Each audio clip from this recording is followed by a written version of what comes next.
Ražošana ir sarežģīta lieta, bet viņi ir tomēr daudz stabilāki nekā kaut kāda tirgošanās vai vēl kas. Viņi ir grūtāki, protams. Ieguldījumi ir daudz vairāk. Bet tas ir atkal tāds stabilitātes pamats nākotnē.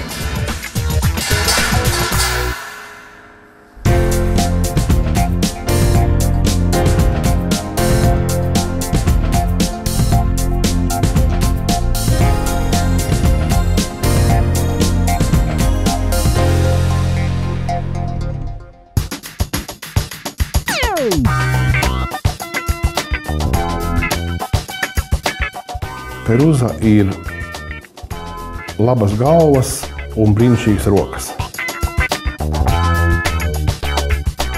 Mums ir sadalīts tā, tur ir ražošanas daļa un loģistika.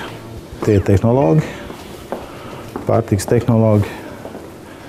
Te ir projektu grupu vadītāji, kuriem katram ir savi lielie projekti, kurus viņi vada, teiksim, lai būtu laikā, lai būtu kvalitātē, lai būtu atbilstoši klientu prasībām. Un pats tālākais stūris tā ir konstruktoru daļa.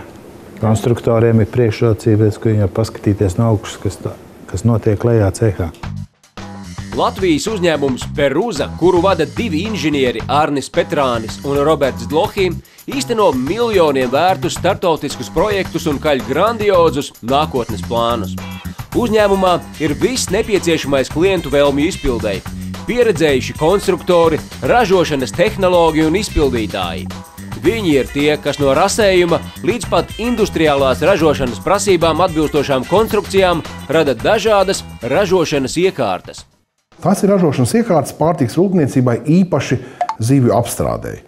Un pavisam īpaši mazo zivju apstrādēji, kura pieredze mēs esam ieguvuši šeit pie Baltijas jūras, gana ilgi, gadu desmitiem, apstrādājot šo mazo brētliņu reņģi, un tad saprotot, ka daudz kur pasaulē mūsu zināšanas kļūst arvien interesantākas. Tāpēc mēs ejam pasaulē.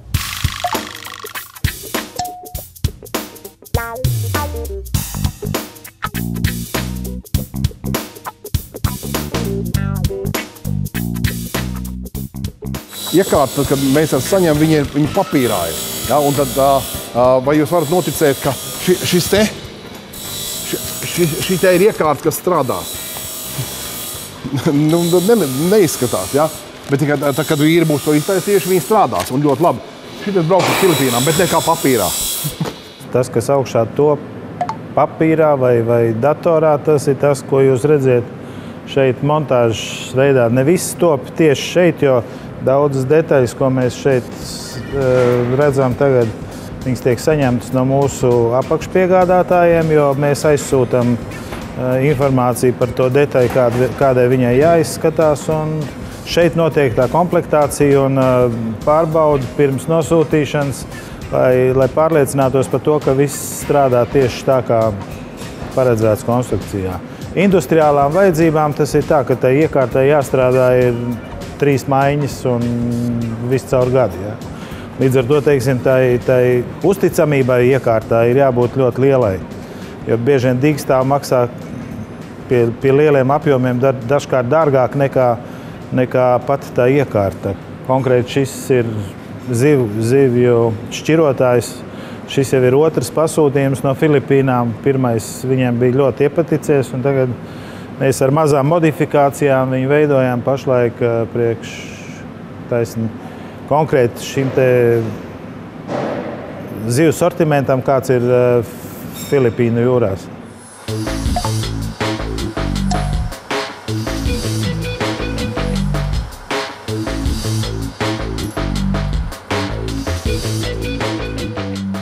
Mēs sākām ar to, ka mēs sākām apkalpot uzņēmums. Mums pat nebija savas telpas. Mums bija kaut kādas iekārtas, ar kurām mēs braukājām riņķī.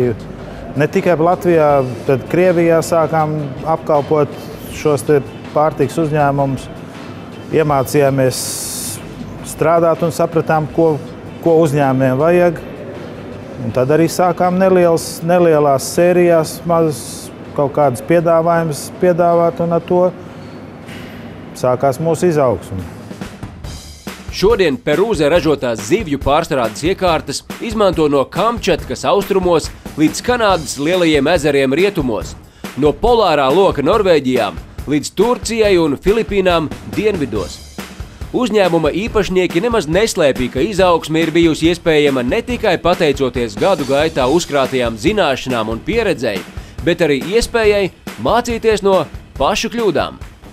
Kad es sajūties jau reāli tāds guru, ja tu visu zini, tu visu zini, un tad pēkšņi pakaust. Tu kaut ko nezini tomēr. Vienam horvātu uzņēmumam lielā projekta ietvaros arī izgatavojām zivju kastu mazgāšanas mašīnas, kuras mēs esam šeit taisījuši, un mēs saprotam, kā tas strādā, kādi ir apstākļi. Lepni un pilni par labi izpildīt darbu piegādājumu, un apmēram pēc 5 minūšu darbināšanas ir pilnīgi katastrofa. Mašīna apstājās, un nekas nenotiek. Ko mēs konstatējam? Mēs konstatējam to, ka mēs nekad mūžā nebūtu varējuši iedomāties, cik ļoti šīm Horvātijas Adrijas jūras sardīnēm viegli atdalās un kādā daudzumā atdalās zvīņas. Ja? Mūsu, Baltijas jūras pieredze nekad to nebija rādījusi, un mēs taisījām pēc labākās sirdsapziņas, bet mēs zinām, ka tas strādās. Ja? Un šajā Horvātijā tas bija 5 minūšu laikā, visi iespējamie filtri, visi iespējamo izmēru filtri bija cieti. Ja, cirkulācijas sūdskārbi bija aprauta pilna ar milzīgu pikuci ar zvīņām, un viss beidzās. Rezultātā norāvām visas filtrus nost, norāvām visas sprauslas nost, kā gada, un jautājumu atrisinājām. Tas darīja mūs uzmanīgākus, citos tirgos, jo šī pārdošana ir saistīta ar izmaksām, kādas mums veidojās, šīs kļūdas labojot. Līdz ar to, ir citos tirgos ejot, jau iepriekš mēs uzdodam daudz rūpīgākus jautājumus par to, kāda būs šī izejviela, ar ko mums būs jāstrādā, lai mēs saprastu, kādos riskos mēs varam iekulties. Savus kļūdas labojot, mēs arī parādām klientiem, ka mēs katru reizi kaut kur augam un kaut ko izdarām labāk. Lai ietu līdz laikam, uzņēmumā Perūze strādājošiem nepārtraukti nākas pilnveidot savas zināšanas.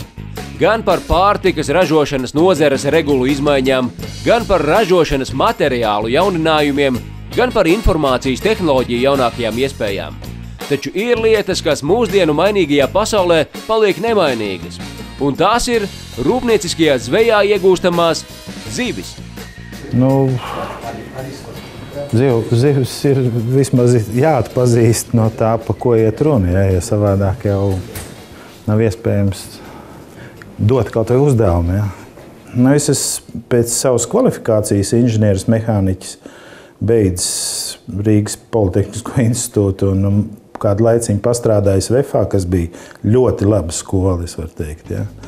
Jo tajā laikā, kad es VFA strādāju, tur brauc cilvēki mācīties no Zviedrijas un no Somijas. Ja. Tā skola bija tiešām ļoti laba. Pēc tam, pavadot 15 gadus zvejnieku kolhozā, vēlāk jau paisabiedrībā, ja, tad šī praksa, kas nāca līdzi strādājot pašam ar zivi un saprotot, ko nozīmē iekārtu eksploatāciju un kā, no nekā uztaisīt kaut kādas iekārtas, tas viss ir nācis par labu šī uzņēmuma tapšanai un tam gala produktam, ko mēs piedāvājam tirgū. Es varu godīgi pateikt, ka es arī šodien mācos visu laiku. Tas nav tā, ka tas process ir apstājies. Tā ir viena mašīna pašlaik. Kur ir ceha plāns. Tā starpība ir tāda, ka mēs varam modelēt jau ar tiem progresīvajiem projektēšanas rīkiem ir iespējams pagrozīt šīs schēmas. Es pie kompjutera nebūtu tik ātrs kā šie puiši. Jā, tas jādara katru dienu, tāpat kā klavieres spēlē. Jā.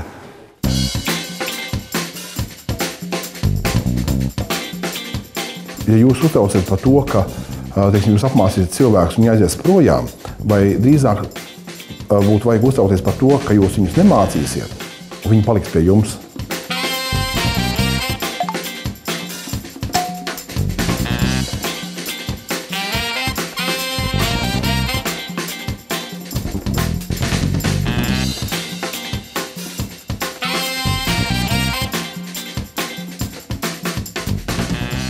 Pilnīgi jauns risinājums kūpināšanas procesā.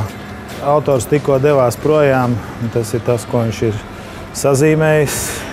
Daumans ir tas, kas realizē viņu metālā. Un tad ir viena komanda, kas viņu liks visu stelēs augšā. Viena lieta, tad, kad mēs ar kādu stāstam, ko mēs varam, nu labi, jā, tas ir. Tad, kad redz visus šos cilvēkus, kas prot strādāt, kas prot izgatavot iekārtas, ja, kas prot uzkonstruēt iekārtas, tad uzticības kredīts tiek iegūst ķīlu. Ja. Šie cilvēki ir uzticības kredīta ķīli.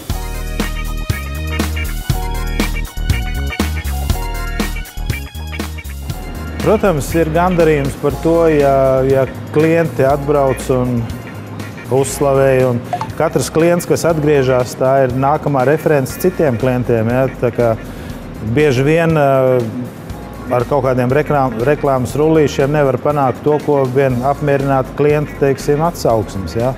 Līdz ar to, teiksim, bieži vien tas gandarījums, kas ir par labu paveiktu darbu, ir tas galvenais, kas stimulē atkal doties kaut kur tālāk un meklēt kaut ko jaunu. Bet arī, protams, tas ir saistīts ar to, ka tas ir darbs tajā profesijā, ko es esmu pats izvēlējies.